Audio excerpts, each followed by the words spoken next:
Attribution. How's it going, Exiles? My name is Ralph, and today we're going to be talking about even more Ascendancy trees. Today we're going to be talking about the Shadow. He can choose from Assassin, Saboteur, or Trickster.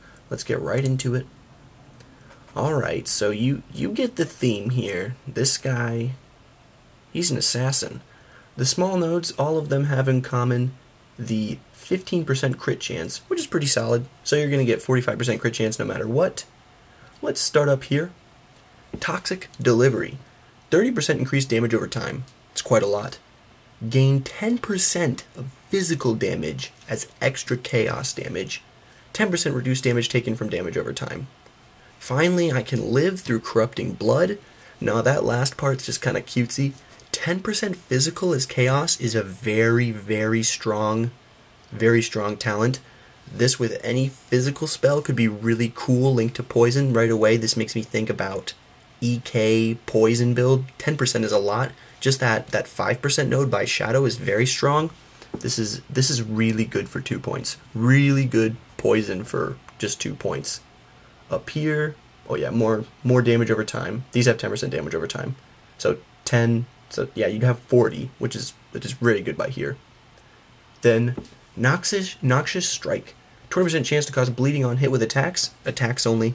So you wouldn't want to go up here if you were doing the whole EK caster idea I was saying. 20% chance to poison on hit against bleeding enemies, and then 20% chance to maim on hit against poison enemies. So this is kind of like the dot chain.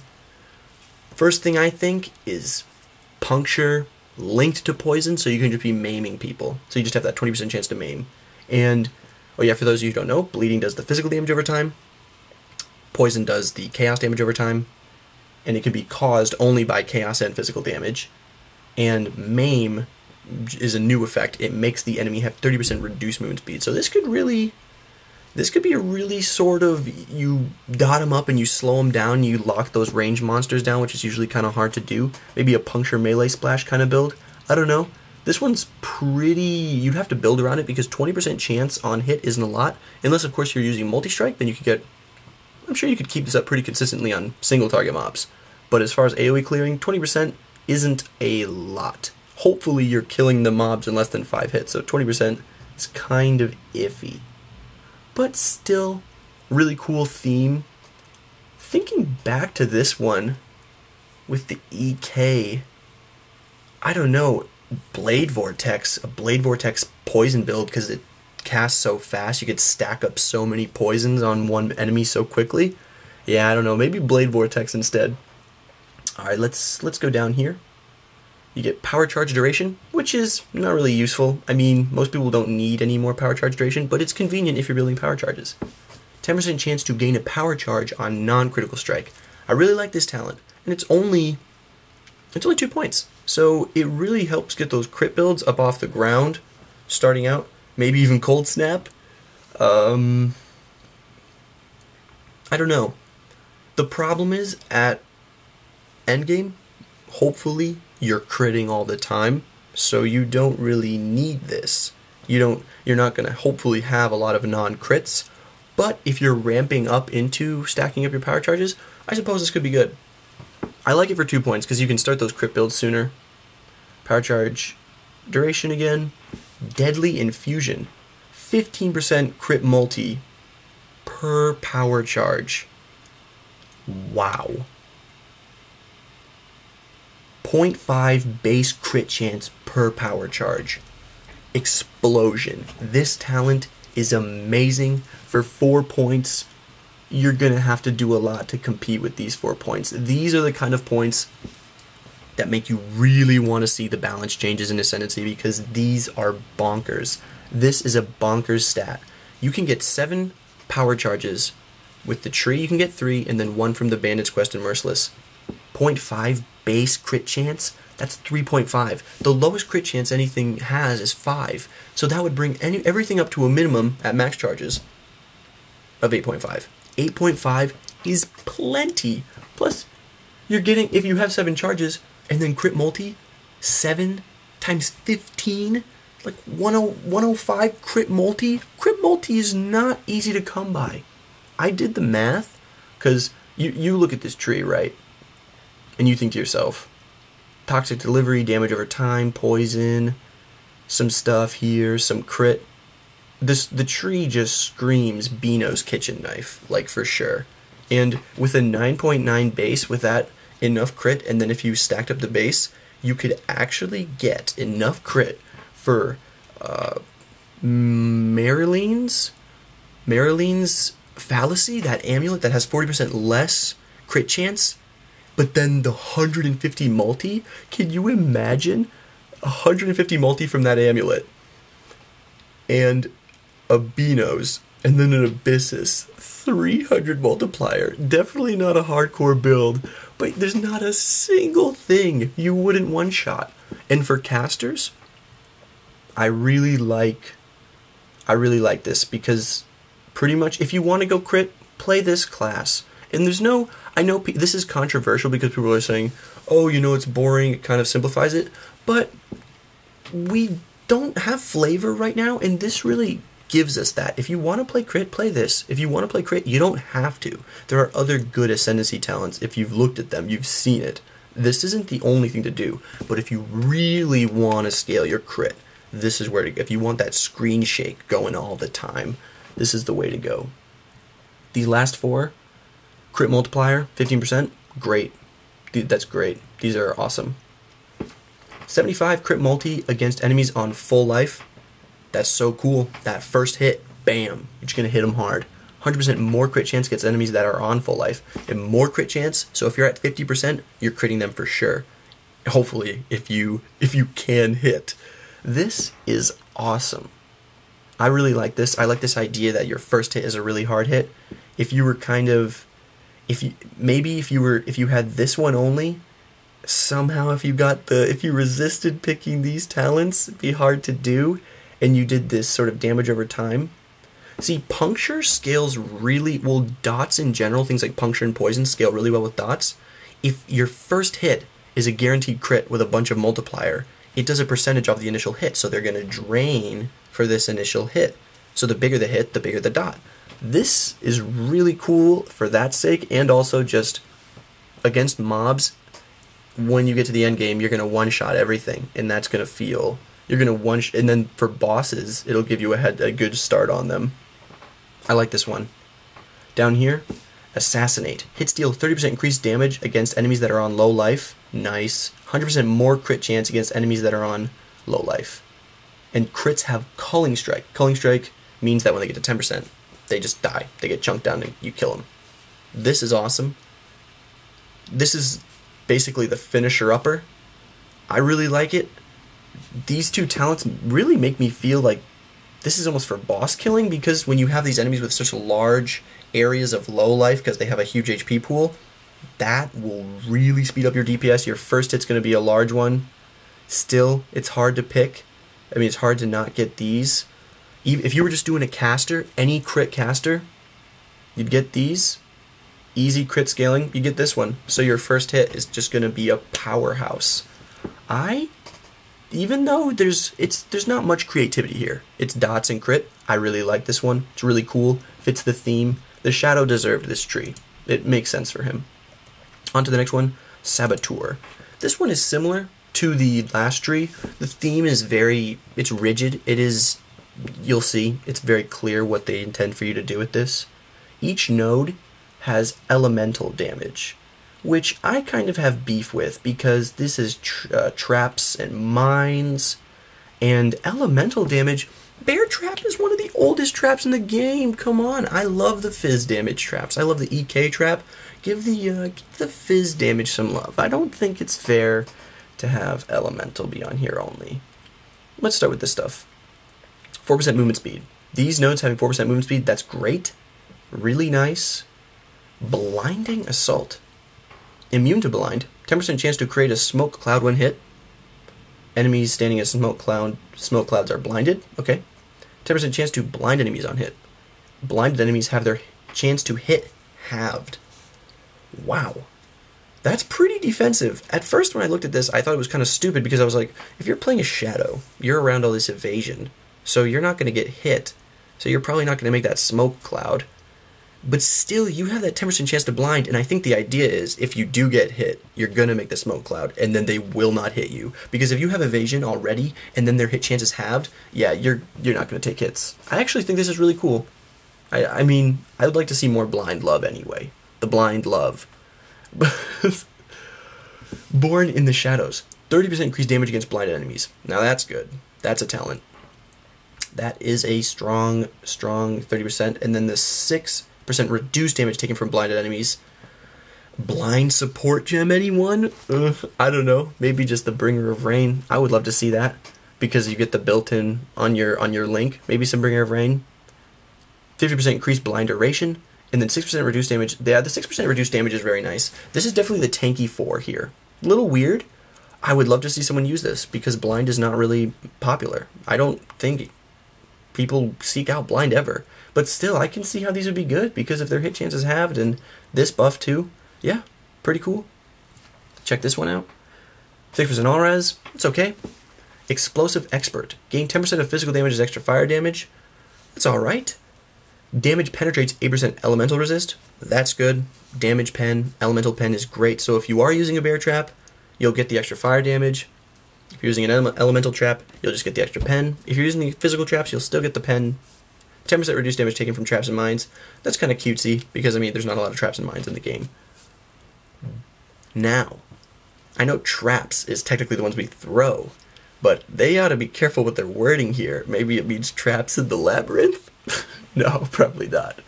Over here are the juicy nodes. The 3%, the 3 things these have in common: 8% trap speed, throwing speed, and mine laying speed. It's very convenient. It makes the game, it feels better. Once you get the, throwing speed, it feels really nice. I've heard people, some of my newbier friends, when they try out traps, they're like, oh, it's kind of slow, but when you get these, it really speeds up. Bomb Specialist. You can have up to 1 additional trap place at a time. That's really nice. So you'd have a baseline of 4. 1 additional remote mine place at a time. That's also really nice. You gain 8% increased damage for each trap. So that new Cluster Trap spell, support gem, where you're throwing a bunch at once, you throw them in a circle around this one. So you just throw a chunk, 32% increased damage. Awesome. You gain 4% increased area of effect for each mine. Ooh, that Fire Nova mine synergy. I'm not too experienced with mines, but I know people have been using detonate mines with Spell Totem. Apparently it makes it feel less clunky, because mines are weird because you have to place them at your feet. So it's very specific playstyle. You have to have a certain sort of patience for it. Demolition Specialist. 20% increased mine laying speed if you detonated mines in the past 4 seconds. If you detonated mines, so perhaps you wouldn't want to use the totem. 20%, you'd probably want to cast it yourself. 20% increased mine damage if you detonated mines. So mine damage, mine laying speed, 20%. 30% chance when placing mines to place an additional mine. That's awesome. So a third of the time you're just going to get another one. Oh wow, that's so cool. That's going to save you a lot of time. That could be crazy against bosses. That could be crazy for single target. Oh, this with Tremor Rod? And you can detonate them an additional time? So you place 1 time, for the third chance, you might just get 4 detonates from 1 mine. This is awesome. And if you detonate them, you get the buff. So having Tremor Rod to be able to detonate them an additional time, wow, the only mine unique is really, really making this viable. Cool if you like mines. Alright, over here to traps. This is where I'm from. I know the trap stuff. I like the traps. 20% increased cooldown recovery speed for throwing traps. This is amazing. Cooldown recovery is the best feeling thing on traps. Just waiting for that thing to spin around is so painful. Thank you, GGG. Awesome. 10% increased area of effect radius for your traps. Hey, that's nice. When your traps trigger, your nearby traps also trigger. That is so cool. I don't know what exactly nearby is, but still. Cluster trap, multi-trap, throwing those traps at a time. It's so annoying when there's that one trap that didn't set off and it's just sitting there and it doesn't hit the mob this way. And increased area of effect. This is going to make scaling AoE spells so good. Cluster trap, you're going to throw 4 of these bad boys. AoE's going to go off. They're going to have the increased effect. AoE overlapping, the new shotgunning mines. Bam. Get the conk effect on there. Get the multiplier from trap itself. Insane damage potential. You're going to be decimating the screen with this. Very, very high build potential. I really like this. There's not, I mean, this would be cool with the new trap uniques. I mean, yeah, the trap unique jewels. I did a video on that. But I really like this tree. I mean, it's weird. You know, mines are weird. Not everyone plays these. Blind is also weird. This one's kind of wonky. But still, it's a weird playstyle as it is, so it makes sense that you kind of have this weird tree. This is the more defensive stuff. But still, you're gonna want to get this one if you're trapping, and you're gonna want to get this one if you're using the mines. And then you could just pick up this one for extra tankiness, pick up this one for extra damage. Not much creativity like the crit tree. It definitely fills a very specific role. I don't know, but I like it. I really like the shadow flavor. I would complain that there's not too much you can do with this because it's just traps and mines and blind, but it feels right because it's the shadow. Now on to the Steve class. This is the jack of all trades, Steve, aka Trickster. Oh man, this guy is cool. When I first saw this art, I was like, oh, dagger and claw nodes, I predicted it. You know, like the dagger and claws, because that's what's all around the shadow. Not quite what we got. Alright, first, all of these nodes have 4% increased attack and cast speed, which is really generous, by the way. Super useful, because sometimes when you're playing an attack build, you still cast spells, and that's nice. And sometimes when you're playing a caster build, you're still whirling blades around, so that's really nice. I love this. I love that every talent has that. Start down here, 10% damage over time. Seems like they really went with the damage over time theme on the Shadow again. They definitely got very specific in his theme with all three of his Ascendancy classes. 30% increased damage over time, kind of like the last one, so that'd be 40% just to get here. 60% increased life recovery of life, mana, and energy shield if you've killed an enemy affected by your damage over time in the past 4 seconds. Wow. Life recovery on flasks, life recovery on the tree refers to how much your flasks give. This is recovery of life, mana, and energy shield. Mana comes from flasks, but energy shield doesn't. I think this just refers to energy shield recharge, life regen, mana regen, in which case that's a lot. 6% increased recovery. This is a cool talent. I don't exactly know, though, the math behind this or what exactly this is doing, but still, cool talent. I like it. It's damage over time. It's cool. Over here, 8% increased max mana. That's not a lot. Increased max mana isn't very useful unless you're building specifically around it. Here, 25% increased max mana. That's a lot. 50% increased mana regen. Mana regen, right? Okay. 5% chance to recover 10% max mana when you use a skill. Wow. If you're one of those people that hates dealing with resource management like me, I hate dealing with mana. Like, when I make a character, I'm like, oh, this is so great. And then I'm like, this is the build, this is what I'm going to do, this is that. And then I'm like, but I have to get mana. So, hey, if you're lazy, pick this talent. 5% chance to recover 10%. This was working really well with channel skills. With Incinerate, with Lightning Tendrils, where it's considered that you're using them. Oh, I wonder if this works with Flame Blast, because that's technically channel. Anyway, so if 5% chance was enough, because it goes so frequently, because you're channeling it constantly, it considers each little bit you're using it. 10%, if 10% of your mana is enough for 5% chance to get it, you could do no regen maps with this amount. That's pretty cool. I like that one. Definitely some cool, some edgy stuff, some edgy resource management you could do with that. Frenzy charge duration, that's okay. Again, the charge duration, it's convenient, but it's not always nice. It's not always that great. 10% chance to gain a frenzy charge on kill. Okay, that's good. Flicker strike. 1 to max frenzy charges. Nice. Easy, 2 points, max frenzy charges. Get to scale this. Got some power charge in the assassin. Get some frenzy charge here. I like that. It makes sense. The shadow, he deserves some of that. Plus he's the jack of all trades. Just some random stuff here. Damage over time, frenzy charge. I like it. There's a lot of tools. Some mana. All right, let's look at this one. 8% max mana. Movement skills cost no mana. Yes. 20% increased attack and cast speed if you've used a movement skill in the past 4 seconds. I don't know why this has mana on it, because this makes movement skills cost no mana. Movement skills, so Flame Dash or Lightning Warp, right?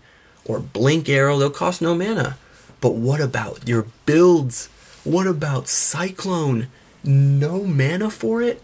What about Leap Slam? Leap Slam Shadow? You could reserve all your mana and not have to waste a link on Blood Magic?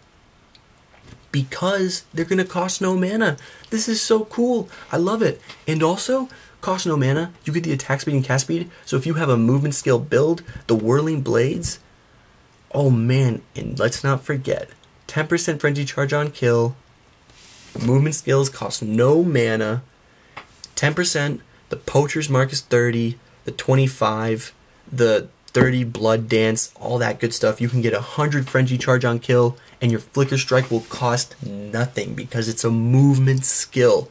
The Trickster, Flicker Strike build, I suppose you could go Assassin, but this is so cool. I really like this. That is an awesome node, awesome talent. Check out the last two here. 8% evasion and energy shield on these. That is awesome. Attack speed, cast speed, evasion, energy shield, really solid. 20% faster start of energy shield recharge. Nice, I love that. 5% chance to dodge attacks. 5% chance to dodge spell damage. 10% increased movement speed while on full energy shield. Wow, that's pretty cool. I mean, even if you weren't using energy shield, 5% chance to dodge and dodge spells with acrobatics and the dodge and the phase acrobatics. This is great. I mean, 5% is a big deal when it comes to dodge. You just cut, 5% chance, no damage. Really solid, really good defense node. You could mix and match some of these two-way talents quite a lot. And then this one over here, this is the crazy one. We saved it for last for a good reason. 500 evasion. 500 evasion, 250 energy shield, 250 energy shield, 20% increased attack and cast speed if energy shield recharge has started in the past 4 seconds. I mean, that's okay. Your energy shield is not going to start recharging too much, but then again, this one had faster start of energy shield recharge, so that is good. And 20% is not a small number. 20% more chance to evade while not on full energy shield. I love that. Right now, hybrid isn't too popular, but that talent makes the ES evasion really cool. You got your ES, so when you're taking damage, you're going to get that more chance to evade. So if you have a 50% chance, you're going to multiply by that 20%. That's awesome. You're going to be up 60%, just 10% chance on top. And you had the dodge from this too. Skill on dodge and evasion, so your energy shield can recharge. Really cool. Really like this. I was thinking, this thing has more ES and evasion than some chest pieces. You know what I mean? Than some common chest pieces. I was thinking about some wonky stuff. If you did some with this, if you scaled the mana on this with like Mind Over Matter, like Pledge of Hands, because you had that 100%, and then Cloak of Defiance, you get just crazy amounts of regen, crazy amounts of base mana. And you know, Cloak of Defiance has crappy amounts of ES and evasion. Oh well, just get these two, get this, and then use Lightning Tendrils, and then you just have infinite mana, get the Mind Over Matter, and then you can do no regen maps. It'll be hilarious. This is a really cool tree. It's kind of weird because you might not exactly have something to do here, but I like it. I mean, there's a lot of random stuff, the movement stuff, the frenzy charge stuff, the mana stuff, the ES evasion stuff. I love this. I'm going to play an ES EV character sometime, and the damage over time. I really like the Trickster. I think they did the Jack of all trades theme really well. Overall, these are really cool. A lot more specific than some of the other Ascendancy trees. This one is the only one that kind of is in line with some of the other ones where it can do a lot of things. These are pretty specific. Still, I think they really fit the Shadow theme quite well. We only got like 9 days to Ascendancy, 8 days, something like that. We're getting super hyped. I love playing Shadow, so I'm definitely going to play Assassin. I'm definitely going to play Saboteur. I love the cast on crit. I love all that stuff. I love traps. And Trickster. Probably going to play Trickster too. These are awesome. Hope you guys are just as excited as I am. Let me know what you guys think, and thanks for watching.